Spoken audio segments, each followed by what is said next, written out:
14h-16h, Brigitte Lahaie, Sud Radio. Michel Odoul est avec nous, auteur de 10 mois où tu as mal, je te dirai pourquoi, aux éditions Albin. Michel, revisité, réaugmenté, avec notamment toutes les maladies qu'on appelle auto-immunes. D'aujourd'hui, enfin, il y a les maladies auto-immunes, il y a la désespérance, il y a les apnées du sommeil, il y a le Takotsubo, il y a les problèmes de thyroïde. N'est-ce pas? Et la liste est longue. Oui. Mika, bonjour. Oui, bonjour Brigitte, bonjour Michel Odoul. Merci d'être avec nous, Mika. Ah c'est moi qui vous remercie. Je suis super content et j'étais en train d'écouter la radio et j'ai peut-être solutionné mon problème avec l'auditrice d'avant. Enfin, vous allez me dire. Voilà, donc je vous explique. J'ai eu un mariage qui a duré 14 ans, qui m'a coûté une hernie discale. Là, ça va faire 4 ans que je suis séparé et que je rencontre des femmes qui ne sont pas pour moi, enfin qui ne sont pas disponibles pour moi, qui retournent soit avec leurs ex ou alors qui n'ont pas coupé avec leurs ex.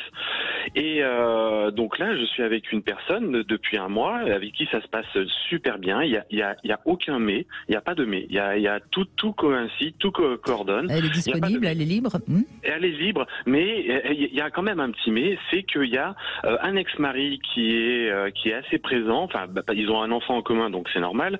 Et il y a un ex qui est encore rattaché un petit peu à elle. Elle avait coupé avant de me connaître. C'est pas moi qui ai fait que, mais elle avait coupé avant. Mais résultat, il est quand même un petit peu présent, malheureusement.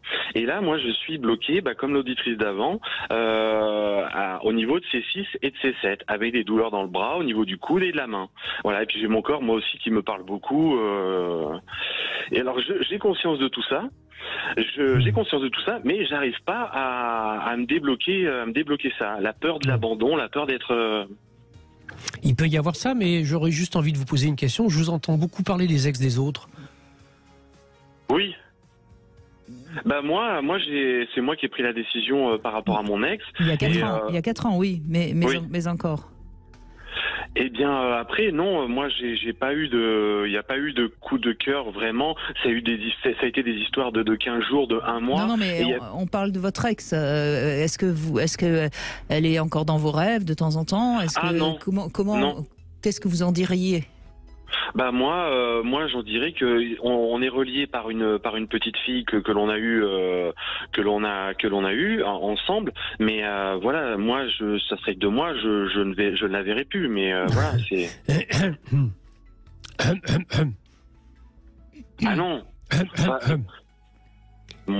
Est-ce que vous croyez au hasard et que à partir du moment où on va dire vous êtes libre et vous êtes libre de mener et de construire votre vie de couple futur et nouvelle, le fait que vous rencontriez que des femmes qui ne sont pas disponibles à cause de leur ex n'est pas quelque chose qui est un petit clin d'œil à réfléchir sur la liberté qui est la vôtre par rapport à la vôtre d'ex. Oui. Dans ce que vous décrivez de l'actuel, voilà, dans les faits de l'actuel, vous parlez qu'elle est disponible, qu'elle est prête, etc., mais qu'à votre goût, elle a encore un lien trop grand avec son ex à lui parce qu'il y a un enfant. Vous venez de nous dire la même chose de vous? Oui, complètement, complètement, oui. Voilà, donc peut-être que c'est là où il y a encore un petit quelque chose qui a besoin d'être apuré. Donc là aussi, peut-être un travail symbolique dans lequel vous allez trouver un vecteur pour exprimer ce que vous avez encore sur le cœur. Elle a quel âge, votre petite fille? Je dis petite, elle va avoir 13 ans. D'accord, mais vous avez dit petite.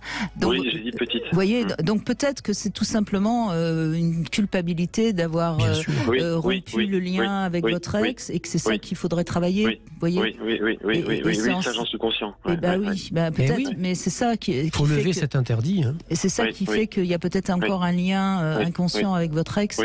Comme si dans votre imaginaire, vous auriez pu quand même, pour votre toute petite fille, rester pour elle, quoi.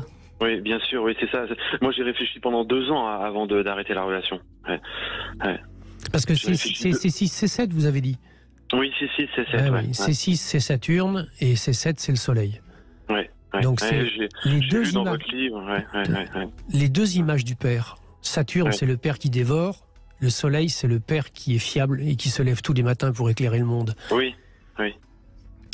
Et donc, vous oscillez entre les deux. Voilà. Ouais, il faut être en paix. Vous avez essayé de sauver votre couple pour votre fille, et puis c'était pas possible. Et peut-être que pour elle, c'est mieux que vous ayez rompu, parce que c'était certainement toxique de voir vous voir tous les deux. Vous voyez, donc soyez, pardonnez-vous et soyez en paix avec vous-même. Oui, ça je l'ai pas fait effectivement, de pardonner de me pardonner par rapport à avoir fait ça par rapport à ma petite. C'est vrai que je l'ai pas fait ça. J'ai fait beaucoup de choses. J'ai demandé pardon à ce que j'avais fait à l'âme de mon ex et tout ça. Enfin bon, voilà, j'ai rien fait d'exceptionnel. Et ben moi aussi, je me suis demandé pardon. Je me suis dit aussi que j'avais le droit d'être heureux maintenant, et puis que voilà, que il fallait lever les interdits, tout ça. Mais effectivement, j'avais pas forcément, j'ai pas formulé le pardon à ma petite, effectivement. Et alors, vous voyez, Mika, pourquoi je crois que c'est vraiment ça la symbolique de votre témoignage, c'est que vous avez appelé et vous avez quitté votre ex quand votre fille avait 8 ans, puisque c'était il y a 4 ans. Ouais. Et comme elle a 12 ans aujourd'hui, vous voyez, c'est comme si ça a fait une résonance, vous voyez. C'est intéressant, hein. Enfin bon, moi je dis ça, peut-être que je me trompe, hein. Mais c'est assez rigolo. Enfin rigolo, c'est pas rigolo au sens, vous voyez. C'est intéressant, oui. C'est intéressant. Vous entendez le témoignage de Gaël, qui à l'âge de 8 ans, etc., et tout d'un coup, perd son père. C'est à 8 ans que votre fille a perdu son père. Oui. Vous voyez ? Et je pense que ça vous parle, hein, oui. Oui, ça me parle complètement. Oui, je vous écoute beaucoup et puis je suis complètement là-dedans, donc oui, ça me parle. Et vous savez, peut-être que Mika, elle a 12 ans, elle est capable d'entendre. Peut-être qu'il faut en parler avec votre fille. Complètement. Je parle beaucoup. Hein, je suis très très ouvert. On parle de tout. Vous lui avez dit pourquoi vous êtes parti et que vous ne l'avez pas abandonné ? Oui. Et puis oui, complètement. Oui. Je lui avais dit. Après, c'est une petite en plus qu'on avait adoptée. Alors, elle a subi double abandon, donc double culpabilité de ma part, quoi. Vous voyez. Il faut pardonner 2 fois.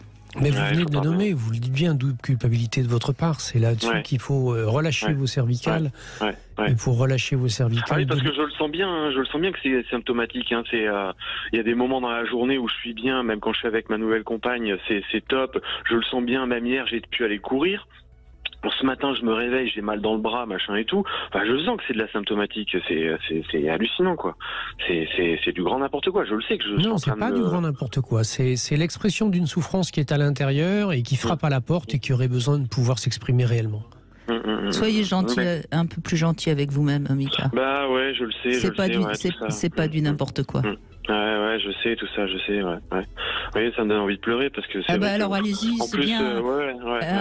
Parce qu'en plus, voilà, j'ai rencontré vraiment une belle personne, quoi. Je veux dire, voilà, il n'y a pas de mais, c'est génial. Ça va être une super belle-mère, voilà.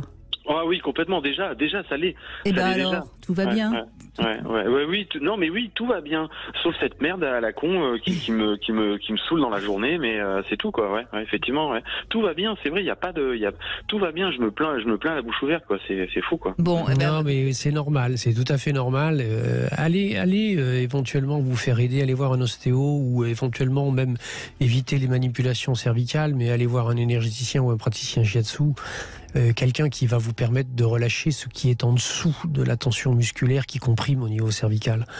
Vous avez vraiment besoin de faire relâcher votre nuque parce que c'est une réalité physique qui est indéniable et qu'il ne faut pas qu'il ne faut pas ignorer. Hein. Et parallèlement, vous avez compris. Hein. Oui, j'ai compris. Oui, là, j'ai compris. J'ai compris. Après, j'avais fait un parallèle aussi avec ma maman qui, il y a beaucoup d'années de ça, mais j'avais 18 ou 19 ans, a développé un cancer du sein et je me souviens pas parce que j'ai bloqué beaucoup de souvenirs par rapport à ça, mais je pense que j'ai eu un peu aussi peur de la perdre à ce moment-là et j'ai chanté tout le truc et bon là elle va très bien, il y a pas eu de suite ni rien, mais vous voyez ça m'a fait un peu résonance quand elle parlait de cette maladie et puis moi j'ai vu ça aussi, enfin ça m'a parlé enfin. Mais vous savez Mika, si vous sentez que ça se libère pas comme ça grâce à la séance de ostéo ou de shiatsu, vous pouvez aussi aller rencontrer un thérapeute, vous parler pendant peut-être 1 ou 2 séances, 3 maximum, pour pouvoir enfin lâcher cette culpabilité. C'est des choses qui peuvent partir assez vite. Hein. Vous êtes intelligent, vous avez compris. Peut-être que vous avez juste besoin de vous faire un tout petit peu aider pour enfin pouvoir repartir et être heureux avec votre nouvelle compagne. Merci Mika, merci beaucoup. On fait une petite pause, on se retrouve pour le Love Conseil. Vous aurez les 4 clés pour une meilleure vie affective.